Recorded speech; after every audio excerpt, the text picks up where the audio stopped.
नमस्कार मेरे प्यारे दोस्तों। हेलो जी, राम राम। मेरी यूट्यूब फैमिली ने, मेरे बहन भाइयों ने और मेरे देश के वीर नौजवानों ने, और सबसे पहले मैं मोदी जी को लाख लाख लाख लाख शुक्रियाना कर रही हूँ मोदी जी का, कि जिन्होंने ये सिंदूर ऑपरेशन का नाम रखा है। जैसा कि आप लोगों को पता है कि हमारे कुछ नौजवान भाई घूमने के लिए पहलगाम गए थे। बैसनन घाटी में जो हमारे भाइयों के साथ किया है वो हमसे बर्दाश्त नहीं हुआ। मोदी जी, आपने क्या किया? आपने बहुत बहुत अच्छा कदम उठाया मोदी जी। हमारी इतनी बहनों के सिंदूर उजड़े हैं। मोदी जी, उन बहनों को देखो जिनका भाई गया है, उन माताओं को देखो आप जिनका जवान लाल गया है, और उस औरत को देखो आप जिनका पति गया है। वो लोग तो जिंदगी भर भी सदमे को भूल नहीं सकेंगे। बाकी मोदी जी, मैं आपको फिर से हाथ जोड़कर आपका लाख लाख शुक्रियाना करती हूँ कि आपने हमारी बहनों का ध्यान रखते हुए ये सिंदूर ऑपरेशन किया। दूसरी बात हम आप सभी के साथ इस वीडियो में करने जा रहे हैं, that is regarding the soldiers जो हमारे बॉर्डर्स पे बिल्कुल तैनात हैं, बिल्कुल अपने घर वालों से दूर, अपने बच्चों से दूर, अपने माँ बाप से दूर, खाने पीने से दूर जो है अपने देश की रक्षा कर रहे हैं। उनके बारे में भी मम्मी जो है थोड़ा सा आप सभी के साथ बात करना चाहते हैं। ऐसा है जी, मैं आपने बताऊं, हमारे मोदी जी ने जो भी ये कदम उठाया है वो सोच समझ कर उठाया है। मेरा भारत इतना कमज़ोर नहीं है, क्योंकि हमारे भारत में इतने नौजवान, इतने दिलदार फौजी भाई हैं जो सीमा पर डटे हुए हैं। उनको सिर्फ अब एक ही बात सूझ रही है कि हमने अपना बदला लेना है। हमारे वीर जवान ना खाने की सोच रहे, ना पीने की सोच रहे। हम तो एक घर में बैठे हुए हैं आराम से, पर उनको देखो। इसीलिए मैं आप सभी अपनी बहनों भाइयों को ये बोल रही हूँ कि आप हमारे फौजी भाइयों का पूरा हौसला बढ़ाए। वो दिन रात अपनी जान दांव पे लगाकर हमारे लिए लड़ने मरने के लिए तैयार हैं। बिल्कुल ठीक मम्मी, हमारे पास तो देखो छत है रहने के लिए, छुपने के लिए, हमारे पास खाना है अगर हम भूखे हैं खाने के लिए। पर क्या उन वीर जवानों के पास ऐसा कोई भी जो है फैसिलिटी है? नहीं, वो बिल्कुल नहीं है, क्योंकि उन्हें इन चीज़ों से कोई फ़र्क नहीं पड़ता। ना तो उनको छत चाहिए, ना उन्हें घर चाहिए, ना उन्हें खाने पीने को कोई अलग अलग चीज़ें चाहिए। उन्हें सिर्फ़ और सिर्फ अपना देश दिख रहा है, जिनकी बदौलत हम सब अपने अपने घरों में जो है सेफ़ बैठे हैं। अगर मैं आपके साथ एक छोटी सी एग्जांपल शेयर करूं, कल रात से जो है अलर्ट जारी किया गया था, सायरन्स बज रहे थे चंडीगढ़ में, पंचकुला में, मोहाली में। आज सुबह भी जो है सायरन्स बजाए गए थे। वो इस वजह से क्योंकि जो है चंडीगढ़ एयरपोर्ट के पास में जो है एक ड्रोन को कोलैप्स किया है डिफेंस आर्मी ने। ये इन्फॉर्मेशन आते ही यहाँ पर अलर्ट जारी कर दिया गया था। पर हम जैसे घर बैठे रेजिडेंट्स को हमें ये तक पता नहीं चलने दिया जाता कि क्या चल रहा है और किस तरीके से इंडियन आर्मी हमें बचा रही है। एक एक मोमेंट में हम लोगों को बचा रही है। ड्रोन्स जो हैं, आप सभी को पता है पठानकोट की क्या सिचुएशन है, जम्मू में क्या सिचुएशन चल रही है, पंजाब, लुधियाना, जालंधर, कपूरथला, बठिंडा, कैसी कैसी सिचुएशन से लोग गुजर रहे हैं।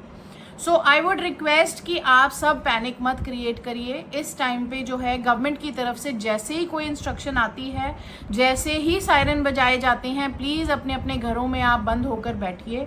आप अपनी लाइट्स ऑफ कर दीजिए।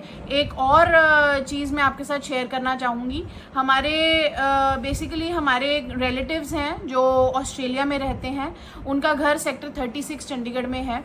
उनको यहाँ से, वैसे तो वो ऑस्ट्रेलिया में रह रहे हैं, बट उनको यहाँ से जो है नेबर्स की तरफ से कॉल गया, क्योंकि बिल्कुल ब्लैकआउट था कल रात चंडीगढ़ में। सिर्फ चंडीगढ़ में नहीं, बहुत जगहों पर ब्लैकआउट था। बट अगर मैं स्पेसिफिकली यहाँ की बात करूँ तो उनके घर पे सीसीटीवी कैमरास भी इंस्टॉल्ड थे। तो जो सीसीटीवी कैमरास की छोटी छोटी पिन जितनी लाइट्स होती हैं वो भी जलानी बिल्कुल भी जो है सही नहीं मानी जाएगी। हम लोग रिक्वेस्ट करते हैं कि जिनके घरों में सीसीटीवी कैमरास भी लगे हुए हैं वो भी अपनी जो है कैमरास को पीछे से ऑफ कर दीजिएगा, पर्दे लगा लीजिएगा जैसे ही सायरन बजे। बालकनीज़ में भी मत जाइए और बच्चों को इस सबसे बहुत पीछे छुपा कर रखिए, क्योंकि छोटे बच्चे हैं, डर भी सकते हैं। ऐसी सिचुएशंस उन्होंने कभी नहीं देखी हैं। हमारे भी, अगर मैं आपको बताऊं तो मेरे जो मदर इन लॉ हैं उनके फादर भी आर्मी पर्सन थे। 1971 में जो इंडिया और पाकिस्तान की लड़ाई हुई थी उनके फादर ने जो है वो एक्चुअली में लड़ी है। सो उन्होंने हमें, मम्मी ने भी सिचुएशंस बताई हैं कि कैसे पर्दे किए जाते थे, किस तरीके से जो है लोगों के छोटे छोटे बंकर्स बने होते थे, बंकर्स के अंदर छुपना पड़ जाता था, कभी कभी ऐसा भी हो जाती थी सिचुएशंस।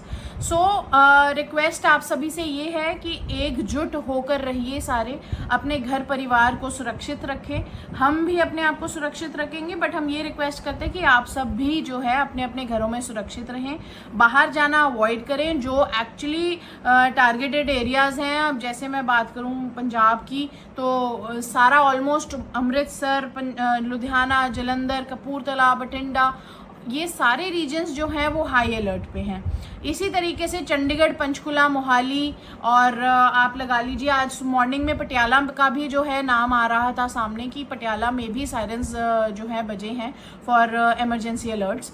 सो सबसे यही रिक्वेस्ट है कि अपने अपने घरों में रहिए, सुरक्षित रहिए, अपने घर वालों को सुरक्षित रखें। सभी को ये भी बताना चाहती हूँ कि जो आर्मी ऑफिसर्स हैं, कल सारे आर्मी ऑफिसर्स ने जो है अपने अपने घरों में आखिरी लेटर्स लिखकर भेजे हैं।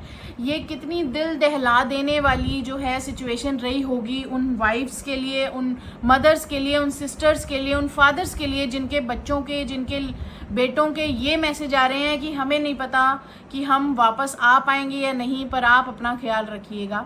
सो ऐसे मैसेज, हम तो इन चीज़ों को हैंडल नहीं कर सकते, वो बहुत बड़े दिल होते हैं उन माँ बाप के जो अपने बच्चों को आर्मी में भेजते हैं। सो सबसे पहले तो हम दोनों की तरफ से सैल्यूट है उन वीर जवानों को जो हमारी सुरक्षा के लिए 24 घंटे वहाँ तैनात हैं। सेकेंडली, पाकिस्तान की तरफ से अब जो है सिचुएशन क्योंकि ऐसी हो गई है तो पाकिस्तान की तरफ से कुछ साइबर अलर्ट्स भी आ रहे हैं। इस तरीके से जैसे व्हाट्सएप पे कुछ मैसेजेस आ रहे हैं, कुछ लिंक्स आ रहे हैं, कुछ वेडिंग इनविटेशन लिंक्स कहते हैं, या फिर आप कह लीजिए कोई पेमेंट अलर्ट्स आ जाते हैं कि इस लिंक पे क्लिक करेंगे तो इतनी पेमेंट हो जाएगी। तो आप प्लीज़ अभी के लिए कोई भी लिंक पे क्लिक करना, किसी भी अननोन नंबर से कोई मैसेज आए, कोई लिंक आए, कोई पेमेंट लिंक आए, उसको प्लीज़ क्लिक मत। तीसरी बात, हमारे फ़ोन्स में कई बार क्या होता है, जब अलर्ट जारी होता है गवर्नमेंट की तरफ से, हमारे तक वो इन्फॉर्मेशन कभी कभी ऐसा होता है, हम कहीं पर बैठे होते हैं, कई बार कोई नॉइज़ ऐसे कोई टीवी आवाज़ चल रही होती है, कोई ऐसी जगह पर बैठे होते हैं जहाँ हमें नहीं पता लग पाता कि बाहर कोई अलर्ट हो रहा है। तो इस वजह से आप अपने फ़ोन्स की सेटिंग में भी चेंजेस कर सकते हैं। अगर ये आईफोन यूज़र्स वीडियो देख रहे हैं तो आईफोन यूज़र्स के लिए आप लोग अपनी सेटिंग में जाइए, सेटिंग में जाने के बाद नोटिफिकेशन में जाइए, नोटिफिकेशन में सबसे नीचे स्क्रॉल डाउन करेंगे तो टेस्ट अलर्ट्स के नाम से एक बटन होगा, उसे आप ऑन कर दीजिए। वहाँ पर गवर्नमेंट की तरफ से जितने भी अलर्ट्स जारी किए जाएंगे वो सब जो है आपके लिए नोटिफाई हो जाएंगे, आप सभी को नोटिफिकेशन आपको साथ की साथ आती रहेगी। सो एंड्रॉयड यूज जो है सेटिंग्स में जाकर सर्च कीजिएगा इमरजेंसी अलर्ट्स। इमरजेंसी अलर्ट्स पे जब आप सर्च करेंगे तो आपके पास एक ऑप्शन आ जाएगा, वहाँ से आप टर्न ऑन कर सकते हैं अपने इमरजेंसी अलर्ट्स। तो उसके थ्रू आप सभी तक जो है जितनी भी इंफॉर्मेशन रहेगी गवर्नमेंट की तरफ से वो आपको साथ के साथ नोटिफाई होती रहेगी। ठीक है, धन्यवाद। आई होप आप सभी के लिए हमारी ये इन्फॉर्मेशन जो है वो यूज़फुल रही होगी। एंड ध्यान रखिएगा अपने घर का, अपने घर वालों का, अपने बच्चों का, अपने माँ बाप का, सबका। ठीक है, एंड सलाम करते हैं अगेन एक बार दोबारा हमारे वीर जवानों को हमें सेफ रखने के लिए।